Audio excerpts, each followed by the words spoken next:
Bonjour et bienvenue. Aujourd'hui, on se plonge dans un sujet assez sombre mais fascinant. On va parler d'une condition psychologique qui non seulement pousse à nuire aux autres, mais qui en fait finit par détruire la personne elle-même. Oui, on a des chiffres assez terribles sur la mortalité, que ce soit par accident, suicide ou même homicide. Exactement. Et pour explorer ça, notre source principale est une analyse très détaillée de la chaîne YouTube PsychoQuack. On va essayer de décortiquer ce qu'est le trouble de la personnalité antisociale. Et ce qui est important, et la vidéo insiste beaucoup là-dessus, c'est qu'il faut vraiment sortir du cliché. On ne parle pas de méchanceté, on parle d'une pathologie, d'une vraie souffrance qui affecte la personne autant que son entourage. D'accord. Alors, par où on commence? Déjà, un trouble de la personnalité, qu'est-ce que ça signifie concrètement? Il faut imaginer un mode de fonctionnement qui s'est installé sur la durée. Les émotions, les pensées, les comportements, tout ça devient dysfonctionnel. La personne n'arrive plus vraiment à les contrôler et ça génère de la souffrance. Et la source explique qu'on n'est plus dans des cases, c'est ça, hein? Voilà, c'est ça qui est intéressant avec l'approche moderne. On abandonne les classifications rigides, on utilise plutôt un modèle avec 25 facettes de la personnalité. C'est un peu comme des curseurs. Des curseurs? Oui. Et pour le trouble antisocial, il y en a 4 qui sont vraiment poussés au maximum. Dans le rouge, si on veut. Et quels sont ces 4 curseurs, du coup? Alors, le premier, c'est l'insensibilité. C'est une difficulté à ressentir de l'empathie, à se connecter aux autres. Le deuxième, c'est l'impulsivité. Le fameux agir avant de réfléchir. D'accord. Et les 2 derniers vont souvent ensemble. La malhonnêteté et la manipulation, qui deviennent en fait le mode de communication principal. Une seconde. On entend souvent antisocial et psychopathe, utilisés un peu comme des synonymes. J'avoue que moi-même, je fais la confusion. Est-ce qu'il y a une vraie différence? Ah, c'est une excellente question, parce que c'est une confusion très courante. Et oui, la différence est cruciale. PsychoQuack insiste beaucoup là-dessus. En gros, les personnes dites antisociales sont surtout définies par leur comportement. L'impulsivité, l'instabilité, les actes délictueux, c'est très visible. Ok, c'est l'action qui prime. Voilà. Alors que le psychopathe, lui, se définit plus par son monde intérieur. Un détachement émotionnel glacial, une insensibilité extrême et parfois une cruauté. Un sadisme qu'on ne retrouve pas forcément chez l'antisocial. Donc, si je comprends bien, tous les psychopathes ont des traits antisociaux, mais l'inverse n'est pas vrai. N'est pas vrai, exactement. D'accord. Alors ça, c'est un point qui m'a vraiment surpris dans l'analyse. On a cette image du manipulateur qui réussit, qui écrase tout le monde sur son passage, mais la vidéo dit que la réalité, c'est plutôt un scénario d'autodestruction. C'est ça, et c'est la grande tragédie de ce trouble. L'agressivité, l'impulsivité ne sont pas seulement tournées vers l'extérieur. Les données sont sans appel. On voit des taux beaucoup plus élevés de blessures graves, d'accidents, de maladies liées à des comportements à risque. Les addictions, j'imagine. Les addictions, oui. Le taux de tentative de suicide est aussi bien plus haut. Au final, l'espérance de vie est vraiment réduite. La personne est sa propre première victime. C'est terrible. Et ça renforce l'idée que ce n'est pas un choix. Du coup, la question qui vient juste après, c'est d'où ça vient? Comment on en arrive là? Alors là, on entre au cœur du sujet.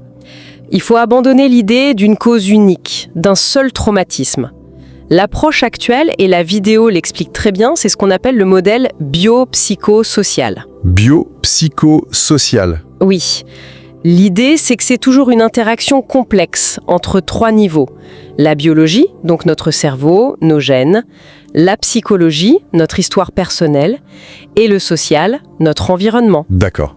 Est-ce qu'on a un exemple concret de cette interaction? Bien sûr, l'analyse en donne un très parlant.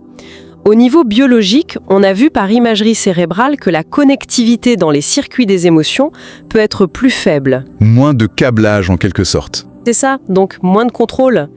Mais ce qui est fascinant, c'est d'où vient ce faible câblage. Ça peut être en partie génétique, une prédisposition, mais ça peut aussi être la conséquence directe de violences subies dans l'enfance qui ont empêché le cerveau de bien se développer.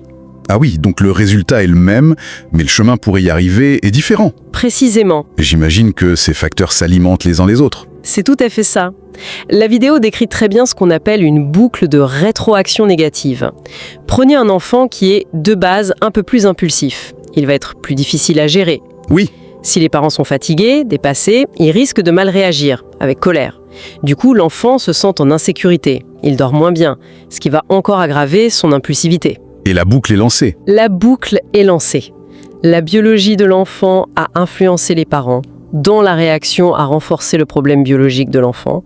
Personne n'est le méchant, mais le système s'emballe.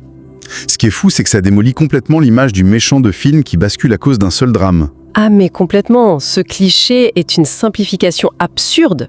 La personnalité se construit sur des années par la répétition de milliers de petites expériences. Un enfant maltraité peut devenir antisocial, mais un enfant à qui on ne fixe absolument aucune limite peut aussi y arriver. Deux chemins opposés qui mènent au même résultat. Voilà. D'accord, donc c'est une accumulation. L'analyse doit bien identifier des ingrédients qui reviennent plus souvent dans la recette, non?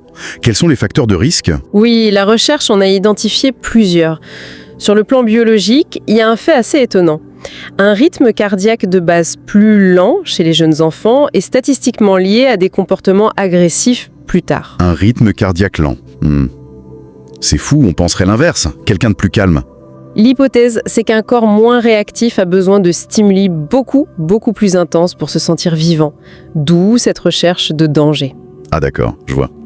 On trouve aussi des liens très forts avec les troubles de l'attention, le TDAH, ce qui est logique vu l'importance de l'impulsivité. Et du côté de l'éducation, j'imagine qu'on se dit qu'il faut être plus sévère, mais ce n'est pas si simple, j'imagine. C'est un des grands paradoxes.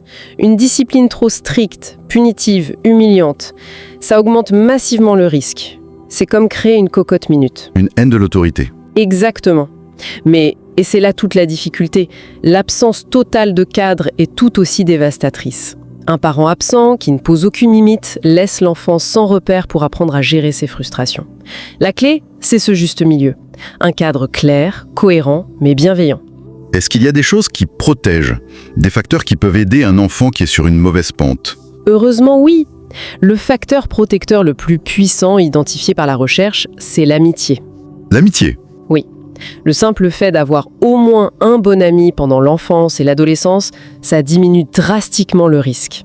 L'amitié nous apprend la réciprocité, l'entraide, ou plus simplement, ça permet de trouver son bonheur dans un cadre social positif, donc on n'a pas besoin de le chercher ailleurs. Ici, on a parlé de facteurs très individuels. La biologie, la famille, mais à un moment, l'analyse zoome complètement en arrière.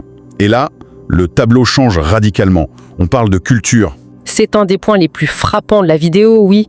On compare les taux de prévalence du trouble. Prenez les États-Unis d'un côté et la Chine ou le Japon de l'autre. La différence n'est pas petite. C'est un gouffre. On parle de quel ordre de grandeur? On peut passer de plusieurs pourcents de la population à des chiffres 10 fois inférieurs. 10 fois? Oui. Et la preuve que ce n'est pas génétique, c'est que les Américains d'origine asiatique ont les mêmes taux que les autres Américains après 1 ou 2 générations. C'est donc purement culturel. C'est l'hypothèse la plus forte. Les sociétés plus centrées sur le collectif, la famille, le respect des règles sociales, seraient intrinsèquement plus protectrices. Elles offrent un filet de sécurité. À l'inverse, une société très individualiste, où la réussite personnelle est la valeur suprême, pourrait être un terreau plus favorable. C'est une perspective assez vertigineuse. Si la culture a un tel impact, ça veut dire que la société a une responsabilité énorme. Alors, comment on gère ça? La vidéo doit bien aborder la question de la prison, j'imagine. Oui, et avec une nuance très importante, le paradoxe de la prison. Les études montrent qu'une peine de moins d'1 an est associée à une meilleure rémission que pas de prison du tout. Le cadre, même punitif, a un effet. D'accord, mais...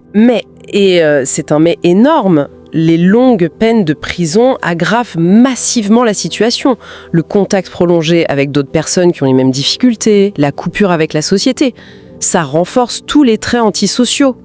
Et la source donne un chiffre sur la population carcérale? Oui, 50%, la moitié des détenus présenteraient ce trouble.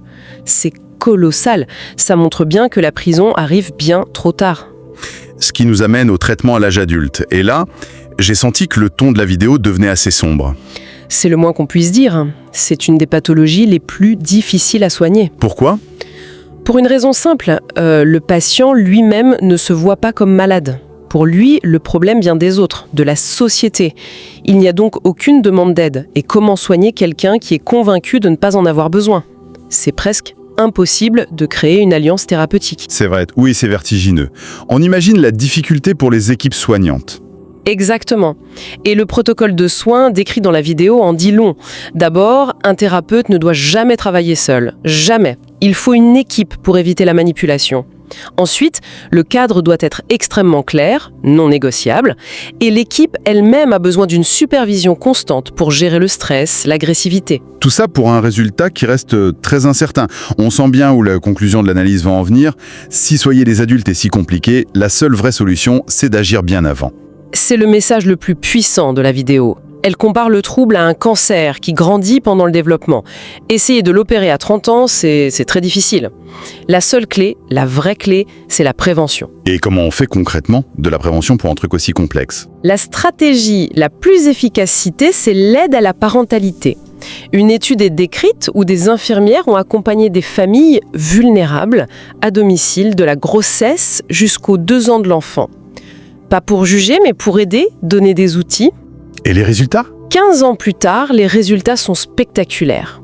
Une réduction drastique des troubles du comportement chez ces enfants. Des troubles qui sont la porte d'entrée vers la personnalité antisociale. C'est un investissement au départ, mais qui doit être accordé. Donc pour résumer, si on fait le bilan de cette analyse, l'idée centrale, c'est que ce trouble est tout sauf un choix. C'est une construction complexe. Un mélange de biologie, de psychologie et surtout d'environnement social et culturel. Et ça fait autant de dégâts chez la personne que chez les autres. C'est exactement ça. Et ça déplace complètement le débat. On se focalise souvent sur la punition des adultes, mais ce que cette analyse suggère, c'est que la vraie question c'est comment notre société prend-elle soin de ses enfants? Comment on soutient les parents? C'est là que se trouve le levier le plus puissant. Et pour finir, ça laisse avec une question assez profonde qui prolonge un peu la réflexion. Si on a vu que le cadre social, familial, culturel est si crucial pour prévenir ce trouble, quelles sont les implications pour nos sociétés actuelles, de plus en plus individualistes, de plus en plus fragmentées? Et comment est-ce qu'on pourrait collectivement commencer à retisser ces liens, ces structures de soutien qui semblent si protectrices?